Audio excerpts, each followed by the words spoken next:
YouTube. It's Toya Ruth. I just want to come in, stop by, and talk to you guys about health savings accounts.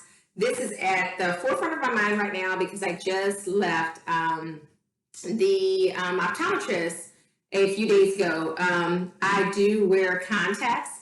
I have myopia, which is I can see things really well close up, and then when you get further than maybe like a ruler, 2 rulers apart, then things start to get a little fuzzy and a little blurry.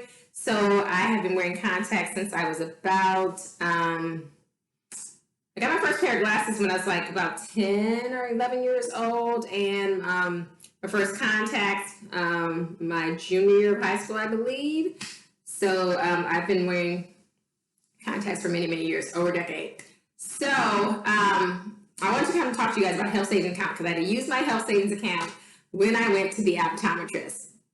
So prior to going to the optometrist, I knew that health savings accounts were basically a way to put money into an account that's held for you, kind of like a regular savings account, that if you needed to have a eligible health procedure or you needed to pay for health expenses over time, that could supplement your full coverage insurance. And so that's how I use my health savings account, okay? To be eligible for a health savings account, though, you have to be enrolled in a high deductible health plan. So my insurance is Cigna, and it's the highest family plan that you can have. So I cover the entire family. Well, my husband carries his own insurance with his job, and it does maximum benefits for the employees, but it does not cover the family. So he's very lucky to have that. However, the kids and myself are on mine. So I have Cigna, the highest coverage that you can have for, I lied and said earlier family, but it's actually employee plus children. So anyway, a health savings account can help patients with high deductible insurance to defray some of their out-of-pocket costs. Contributions to the health savings account, I'm just going to say HSA from here on out, aren't subject to federal income tax. So that's wonderful. The earnings that you're getting on your health savings account are earning tax-free. So that's major key in order to reduce your taxable income for those of you who may be in a high tax bracket, which becomes problematic because you end up always when you're filing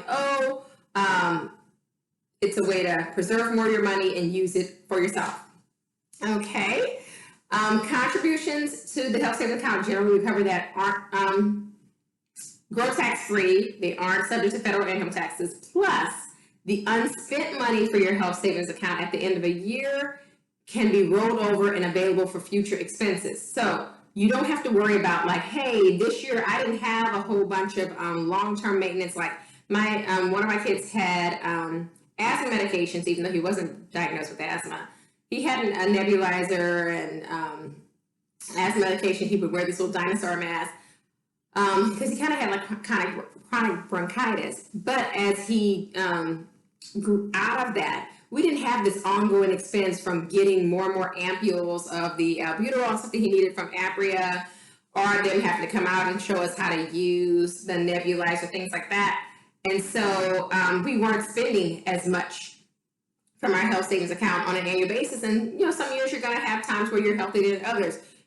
You may have a chronic illness that is better managed, or you may be in a situation where someone fell into an ailment that required a lot of money, but then next year that's not the case. So it's wonderful to be able to preserve that money from year to year.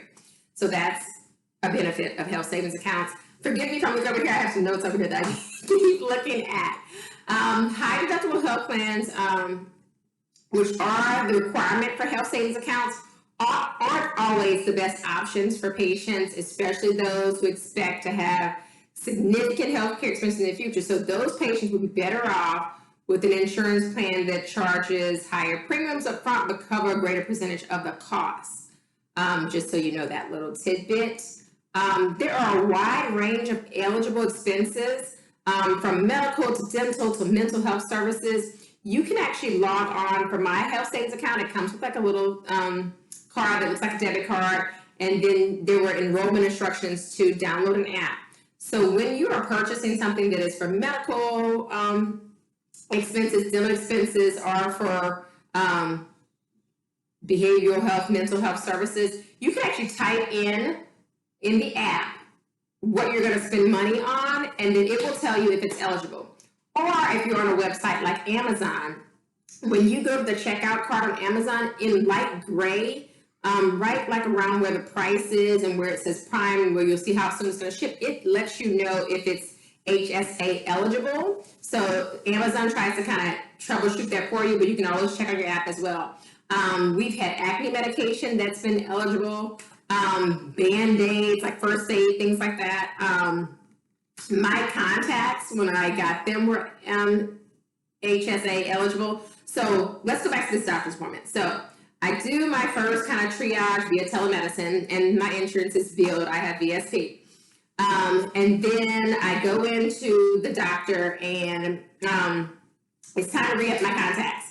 So even though I have VSP, my contacts are not fully covered for the VSP. So when I get my little fundus test, when they take a picture of my eyes and they put the little puff in your eyes for check for glaucoma and things like that, none of those things are covered by insurance. It's just like your basic exam and then a portion of your contacts. So I asked the lady at the front desk, I'm like, oh, for the out-of-pocket expense, can I use my health savings account card? She was like, absolutely. So typically, I would go into the doctor's office and they would tell you, oh, this little test that we want to run because glaucoma runs in your family, or if you want to take a picture of your eye, you can see your optic nerve, this isn't covered by your insurance. And then I would then give them my debit card and I would pay whatever that cost is. And that can range anywhere from $29 to $100. And then whatever my contacts isn't covered, I pay up front. I get the contacts in the mail, I have my little mail-in rebate, and I get reimbursed. Well, because I've been sowing a seed into myself over time for moments like this when I would have to go to the doctor through the health savings account, and when I went into the doctor this time, I handed them my health savings account card, and it felt free to me to go to the doctor, so that was like a much happier visit for me, even though I had set aside this money over time so that I wouldn't have to pay it and it'd be a hit, to my pocketbook while I was in the doctor's office. So, wonderful things about the health savings account. Let's recap. It's tax-free earnings. It does have annual rollover, so whatever you don't use this year, you can use it for next year. And it has portability. I didn't cover that earlier. The money in your health savings account is available for future qualified medical expenses, even if you change your health insurance plans or you go to work for a different employer. So that's very important to know that you have access to that regardless of whether you change coverage or if you change who you end up working for. When we transition, it's important to know that we are taken care of during those times of transition. So that's exciting. Convenience. So I already talked about the convenience of having the app, but then also the debit card. You can pay for your prescription medications and other eligible expenses right away. You don't have to worry about, like, for insurance, it's seeing if you're verified, submitting a claim and seeing if it was covered. You can hand them your debit card, swipe it, and it's out of your hair, okay? Some of the disadvantages of a health savings account, I guess, would be having the high deductible requirement for your health plan in order to qualify for it. That puts a greater financial burden on you because a deductible is what you're paying up front. And some people, that may be a turnoff for them. They would rather have more in-depth coverage than having to pay up front. Another thing may be with the health savings account, the pressure to save. Some people may be reluctant to seek health care when they need it because they don't want to spend the money that's in their health savings account.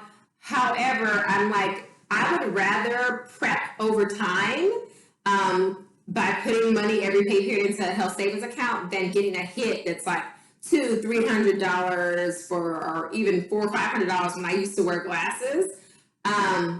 Those things are expensive. And so I didn't like how that felt leaving the doctor's office. Like, number one, am I going to have bad news? Is my prescription going to be stronger?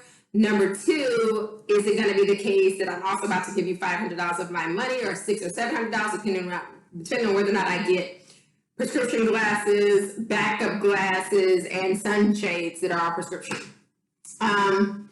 Another thing is your record keeping. You must keep receipts to prove that your withdrawals for your HSA were used for qualified health expenses. So that's another thing. But if you get in a lifestyle of keeping up with what goes in and what comes out and living within your means and managing your expenses, if you have to do that for budgeting, it doesn't feel as odd when you're having to keep your receipts for your health savings account purchases. And I'm also kind of trained to keep records for tax purposes. My husband does a lot of speaking engagements and in addition to his regular salary, and we have to keep track of all of those speaking engagements. We also have to pay a little bit more in taxes because those monies that he gets paid for speaking engagements is untaxed dollars.